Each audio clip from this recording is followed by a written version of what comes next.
conflict involved the attacking of castles, and mounted knights were not much use against stone walls.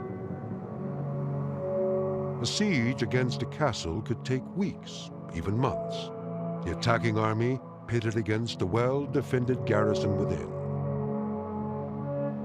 By the end of the 13th century, the science of defensive architecture had reached a peak.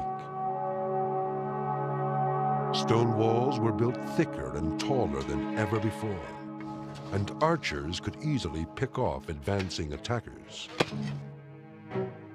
To further frustrate attempts at breaching the walls, castles were situated on rocky crags or surrounded by water. But every advance in castle defense drove attackers to devise better siege weapons. During the Middle Ages, castles kept improving. They kept improving as weapons of attack got better. And tactics was this eternal balance between attack and defense. Heave! 200 years before cannon appeared in Europe, chroniclers make reference to what appears to be the ultimate 13th century siege weapon. An ingenious new form of heavy artillery that flung huge stone balls with such destructive power that castle walls were reduced to rubble. But no ancient weapon of this type has survived.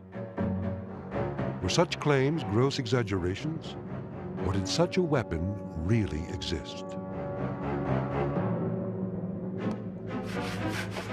To answer these questions, Nova brings together a team of experts in medieval warfare who believe they know the secret. It's chaos. It's Wednesday, I think. I don't have a clue whether or not we'll finish. Their task? To build siege machines capable of destroying a castle wall at a range of about 200 yards. Oh, I think that the thing will smash it up nicely, yeah.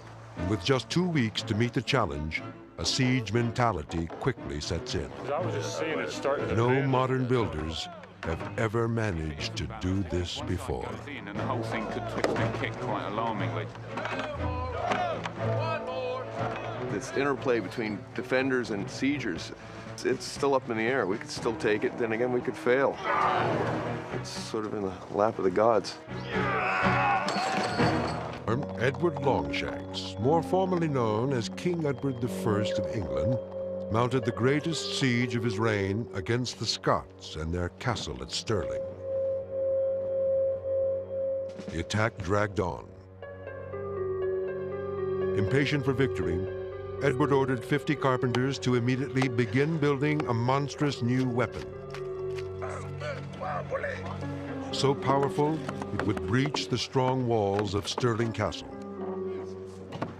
Details about the weapon design are tantalizingly vague, except that it was nicknamed Warwolf, and its appearance outside the walls terrified the garrison. Was it the atomic bomb of the Middle Ages?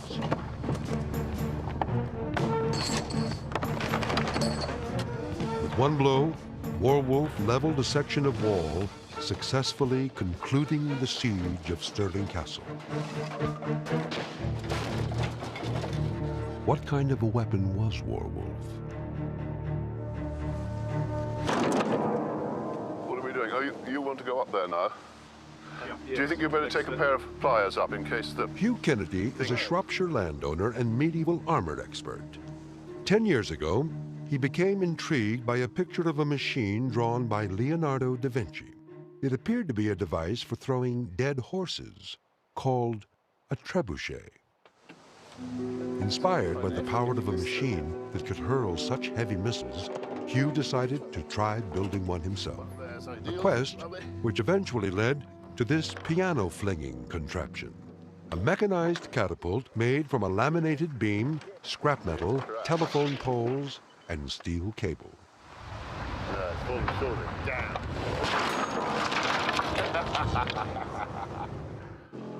In essence, a trebuchet is a giant seesaw with a very heavy weight at one end and a much lighter missile attached to the other.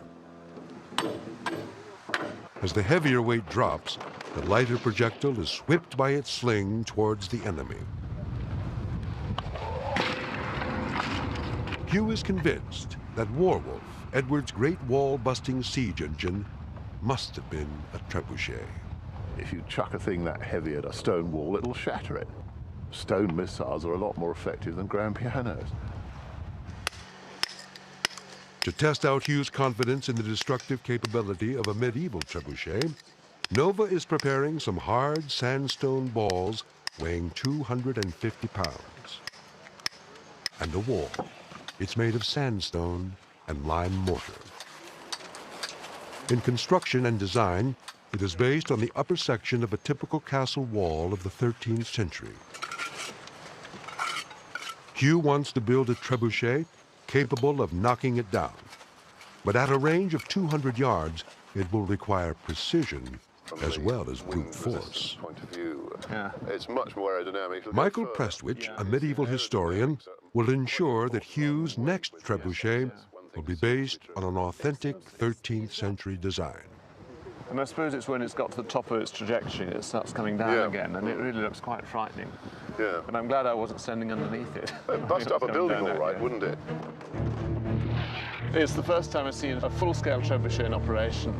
To see the high trajectory of it and the way the missile and the sheer speed with which it falls, it's a fantastic sight.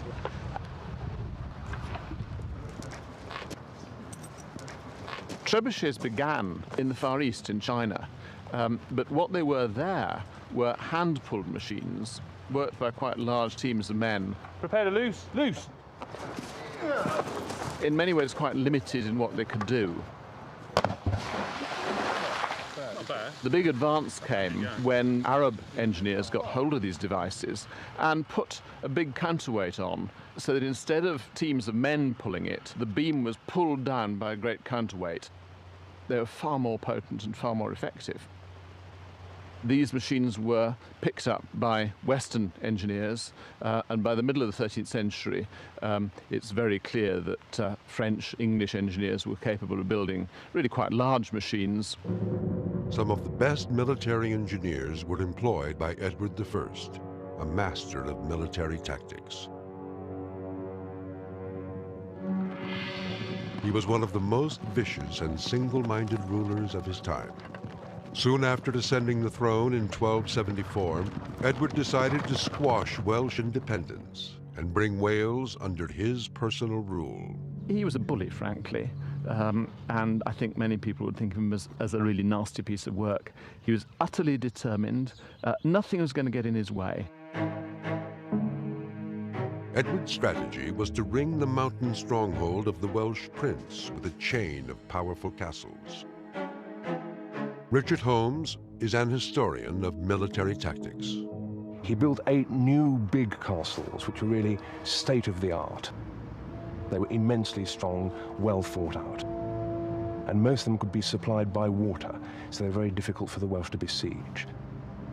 And Edward believed that you control the countryside by castles like this.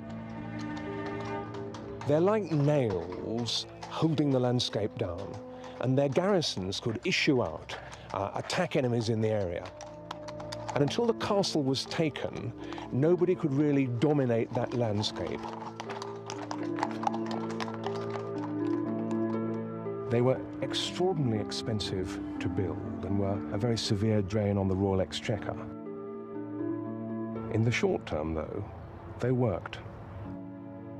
Edward and other English lords designed their Welsh strongholds with the trebuchet in mind. For example, Caerphilly Castle was surrounded by man-made lakes, which kept the besieging army and their siege weapons at a distance. Castles were what modern tacticians would call force multipliers. They enabled a relatively small garrison to operate at the absolute maximum of effectiveness. And a castle like this is carefully organized to maximize defensive firepower. There are loopholes in the walls and the towers for archers to shoot through. And here the walls are cunningly organized so that the second set of walls is higher than the first. And therefore an attacker facing this face of the castle not only gets the defensive fire of the first wall, but he's got archers shooting at him from the higher walls behind it. It's a real nightmare. At the end of the 13th century, what was the effective range of an archer? And what was the effective range of a trebuchet? The historical reports differ. Hugh, how close are you going to have to bring your trebuchet to the walls to do serious damage, do you think? Probably 200 yards. We will need to be within that to smash it up. At 200 yards, is Hugh's trebuchet out of range of archers defending the castle? To find out, a dummy representing the trebuchet's chief operator is placed at that distance. I'm sure an arrow would land amongst us if we're at that range. That you can easily shoot 200 yards with that massive bow of yours, can't you? Yeah, well, But 300 yards. Yes.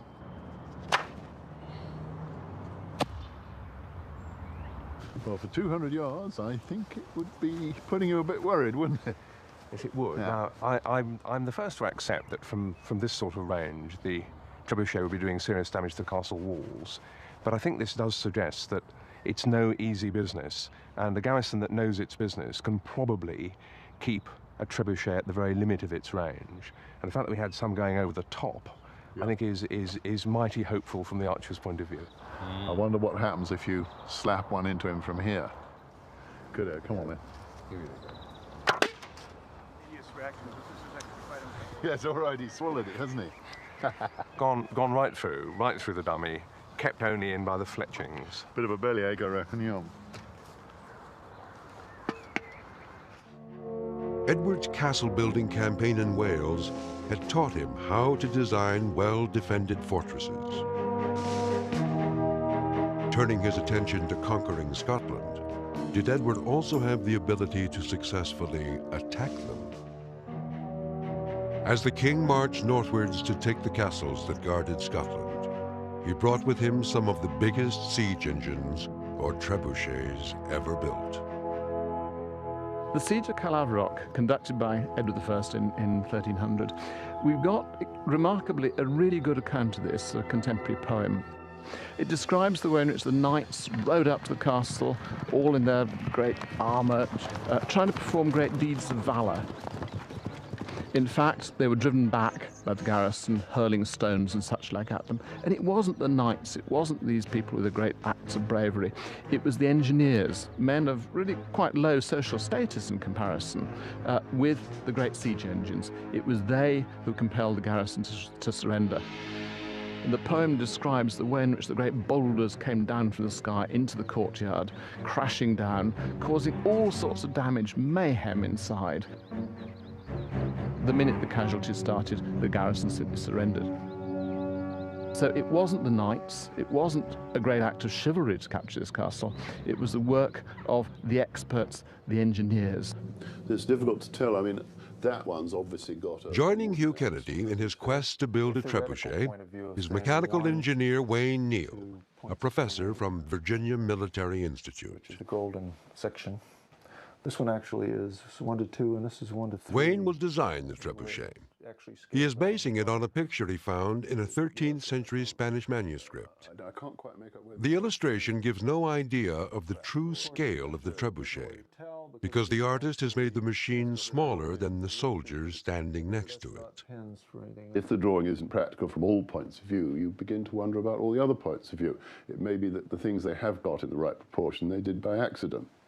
Even an artist like Leonardo will draw a plan for something that's totally impractical, but it indicates how it could be made. That's all, it indicates how it could be made. With the manuscript as a starting point, Wayne uses a combination of engineering theory and trial and error to come up with a working model. All right, I'll cock this and you get the camera ready. We'll see if we can get The this prototype looks promising to Marcus Brandt, a carpenter who will help Wayne build the trebuchet. But there's a problem. The model rocks dangerously.